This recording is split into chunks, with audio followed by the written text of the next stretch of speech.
You check in for comfort, but what if you never check out? Behind Canberra's elegant facades lie secrets they don't print in the brochures. Phantom guests, whispered names, shadows that don't belong to you. These are the top 10 haunted hotels in the Australian Capital Territory, and after tonight, you may never sleep peacefully in a hotel again. 1. Hotel Kuraj, Jong, Cambra, Barton. You check into Hotel Kuraj expecting a quiet night in one of Canberra's most elegant heritage hotels, but something feels off.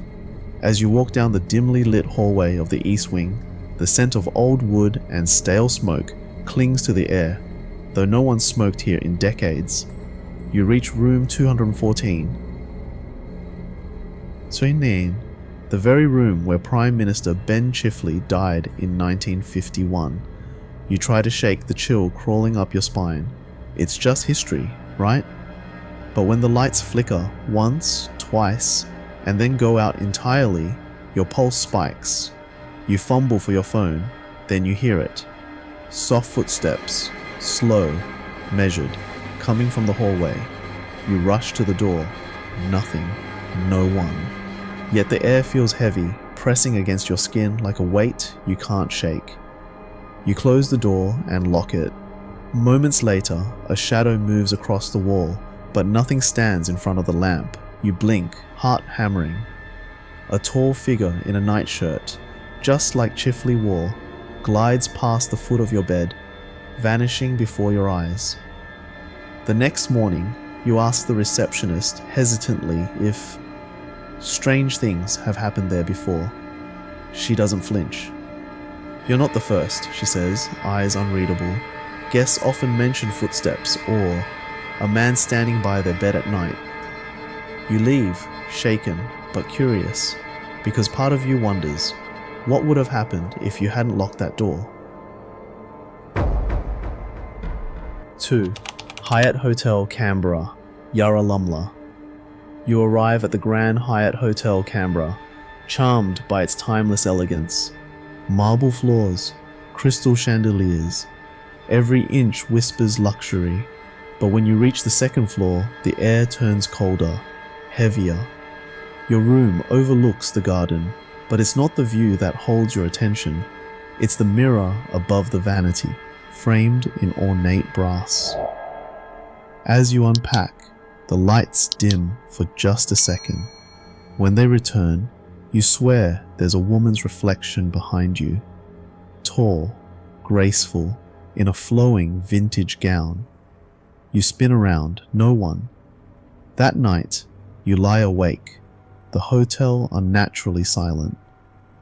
Suddenly, soft music drifts through the room, a piano tune, delicate but distant. You check your phone, nothing playing. You press your ear to the wall, silence. Then you hear her, a woman humming, the same melody. You throw back the curtains, thinking maybe someone's outside, but the garden is empty. Then, as you turn, your reflection lags a second behind. Panic grips you. You sleep with the lights on. At checkout, you mention it quietly to the concierge. She pauses, then leans in. You saw her, didn't you? She whispers. Many believe she died during a gala here in the 1930s. Some say she never left. And as you step outside into the daylight, you realize part of you didn't want to leave either. 3. The Rex Hotel, Brassie. You check into the Rex Hotel, craving nothing more than a quiet night's rest. The lobby hums with warm lighting and polite chatter, but once you step into the elevator, something shifts. The doors close, and the temperature plummets. Room 306. It looks normal, until you notice the child's drawing tucked under the desk glass. A stick figure, family, but one of them has their face scratched out. You ask the front desk. They deny any child ever stayed in that room. Later that night, while brushing your teeth, you hear it, a child laughing softly from behind the bathroom door. You freeze. No one else is with you. You swing the door open. Nothing. Then the lights flicker. You crawl into bed, nerves tight. At 2:47 a.m., the TV turns on by itself. Snowy static. Faint voices whisper through the white noise. You mute it, but the whispers continue, louder, closer, and then something tugs your blanket. You leap up. The room is empty, but in the hallway mirror, a child stands behind you, grinning, eyes hollow. You check out early. As you leave, an older housekeeper watches you and nods slowly. Room 306, she says. The couple who died there never had kids, but some guests still hear one. You never believed in ghosts, but now you wonder who or what was laughing in the dark. So 4. Hotel Realm, Barton. You arrive at Hotel Realm expecting modern comfort and 5-star peace, but peace is the last thing you'll find. From the moment you enter the elevator, something feels off. The lights flicker briefly, once, twice, and a cold draft creeps down your neck despite the sealed glass doors. You're on the 5th floor. The hallway is sleek, silent, but the silence feels wrong, heavy, watching. In your room, you stand in front of the mirror, and suddenly, you see a shadow behind you. You spin around. Nothing there. You laugh nervously, blaming stress. But deep down, you know something isn't right. At 3:11 a.m., you wake to the sound of whispering. A voice, faint but urgent, murmurs something just out of reach, like it's speaking through the wall, or inside your head. Then the wardrobe creaks open by itself. Slowly, you don't sleep again. The next day, you ask the concierge if anyone else has ever reported strange experiences. She hesitates. Then she says, "A few, especially after that conference group held a seance here last year. Equipment failures, sleep paralysis, shadows in mirrors, that kind of thing." You freeze. You hadn't mentioned the mirror. She just smiles. "Don't worry, it usually follows the sensitive ones." You leave that afternoon, but hours later, at home, you see a smudge appear in your bathroom mirror. The same shadowed outline from your room. It followed you. 5. Pavilion on Northbourne, Dixon. You walk into Pavilion on Northbourne, charmed by the lush indoor garden and soft classical music. But the deeper you go, the colder it gets. Not the air, the feeling, as if something's watching from between the leaves. Your room overlooks the atrium. At first, it's peaceful, but then the elevator dings. You glance at the time. 2:03 a.m. No one enters, no one leaves. It dings again, then again. You peer over the railing and you see her, a woman in a long white dress standing by the elevator, not moving, not blinking. You blink and she's gone. You try to sleep, but the air fills with the sudden scent of old perfume, sweet, heavy, rotting. Your breath catches, the lamp flickers, then the glass on your nightstand rattles as if something brushed by too fast to see. When you check the hallway, it's empty, but wet footprints trail down the carpet and stop right at your door. The next morning, a cleaner catches your eye and asks, "Did you see her too, the woman by the lift?" You nod slowly. She leans in and whispers, "She shows up to the ones who stay more than one night. Don't book again." You check out immediately, but that scent, that sickly perfume, lingers on your luggage for days, and sometimes you still hear the elevator ding. 6. Brassie Hotel, Barton. You arrive at the Brassie Hotel, drawn in by its old world charm. Built in the 1920s, it has history in every creak of the floorboards. But tonight, history isn't sleeping. Your room is warm, yet you feel a cold patch near the bathroom door. A chill that clings to your skin, no matter how many times you pass through. You brush it off as bad insulation until midnight. That's when you hear it. A soft humming, a woman's voice, distant, delicate. You check your phone, nothing playing. Then a whisper cuts through the air, right by your ear. You spin around, no one there. But the mirror is fogged, as if someone had just stepped out of a hot shower. You hadn't used it, and then, slowly, letters appear on the glass. Not from your hand, not from steam, just one word: help. You bolt from the room and race downstairs. The night staff stares at you, unfazed. Room 112, he asks before you can speak. You nod. He sighs. They say a maid died in that room, caught in a fire decades ago, still tries to finish cleaning, still trapped in the heat. You return to grab your bag, but the mirror is clean now, too clean, and the air smells faintly of smoke. You don't look back, but part of you knows she's still humming, still waiting. 7. Mercurra, Canberra, Barton. You settle into Mercurra, Canberra, its classic charm wrapping around you like a warm blanket. But as night falls, that comfort turns cold. It starts with a whisper, faint, barely there. You think it's coming from the hallway. You open the door, silence. Then, as you step back inside, you hear it again. Your name, whispered, drawn out. You freeze. No one else knows you're here.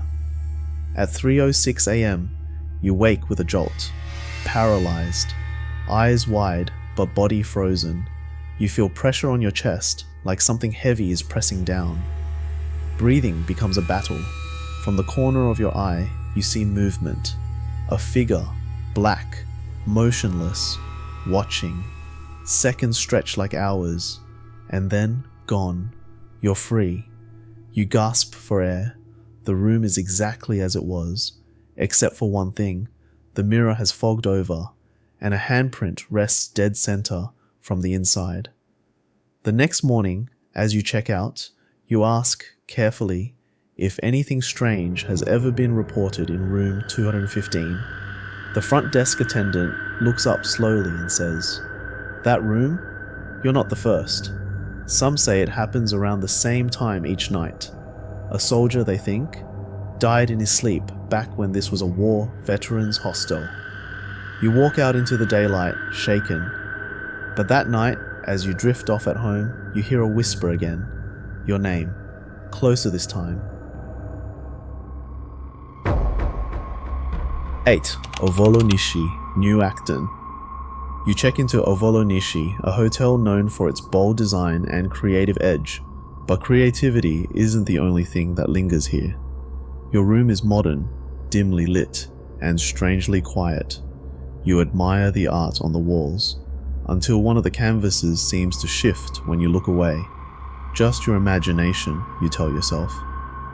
Later that night, your phone glitches, the screen distorts, the lights flicker, then without warning, the Bluetooth speaker turns on. A low static hum fills the room, followed by a voice, whispering, speaking a language you can't understand.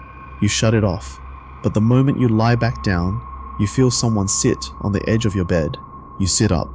No one there, but the mattress is still sunken, as if someone is watching you, waiting. The next morning, you speak to a staff member in the elevator. Quietly, you ask if anyone's had odd experiences. He gives you a strange look. "Level 6? He asks. You nod. "There was a private conference there last year. Artists. They messed with a Ouija board. After that, things never really went back to normal." You leave that day, but that night, your phone glitches again, and that voice, soft, broken, comes through your speakers once more. It remembers you. 9. Crown Plaza, Canberra, City Centre. You arrive at Crown Plaza, Canberra, expecting sleek luxury in the city's heart. But by nightfall, the city's heart beats differently. Your room feels fine, until the lights dim on their own. Not off, just low, like something wants shadows. At 2:53 a.m., you're jolted awake by a soft sound. A lullaby, faint, sad, beautiful. You sit up, heart pounding, No music playing, but it's there, coming from the corner of the room. You grab your phone, but the screen is dead. No signal. Then a hand brushes your shoulder. Light, cold, human. You spin around. No one. The air thickens, your ears ring, and suddenly, in the reflection of the TV screen, you see her, a pale woman, standing behind you, lips moving with the song. You don't sleep again. At checkout, you whisper to a cleaner nearby, "Has anyone ever heard singing?" She stops, nods once. Some say it's a mother who died in her sleep years ago. Her baby was in the next room. No one found them for days. You leave the building fast, but at home, later that night, your Bluetooth speaker turns on. Same song, same voice, she still sings, and now she knows your name. 10. Hotel Canberra. A by Adina, Barton. You step into Hotel Canberra, A by Adina, greeted by polished marble and soft jazz. But beneath its modern finish lies something ancient and unsettled. Your room is on the lowest floor, near the old service hallway, once used as a wartime bunker. You notice the air is stale, heavy with dust and something else. Something metallic, like blood and rust. Around 1:44 a.m., you hear footsteps, slow, dragging, coming from the hallway. You look through the peephole. No one. But the sound continues, louder, closer, then silence. Suddenly, the bathroom light flickers on, sound itself. You move to turn it off, and the door slams shut in your face. The handle won't turn. From inside, you hear it. Deep, labored breathing, like someone suffocating. You back away. Seconds later, the door creaks open, empty. The next morning, you ask an older staff member if anyone ever used the lower floor for anything unusual. She looks away, then says, "That used to be part of the bomb shelter. Some say a man died down there, trapped, still trying to get out." You pack fast, but as you roll your suitcase out the door, it suddenly jerks back, like someone grabbed it, from behind. You don't stay another night. But even now, sometimes, when your house is quiet, you hear footsteps, dragging, just outside your bedroom door. Still think it's just old pipes and creaky floorboards, because dozens of guests have left these hotels trembling. Some never returned, and some say, part of them never left. So next time you book a stay in Canberra, ask yourself, who's already waiting in your room?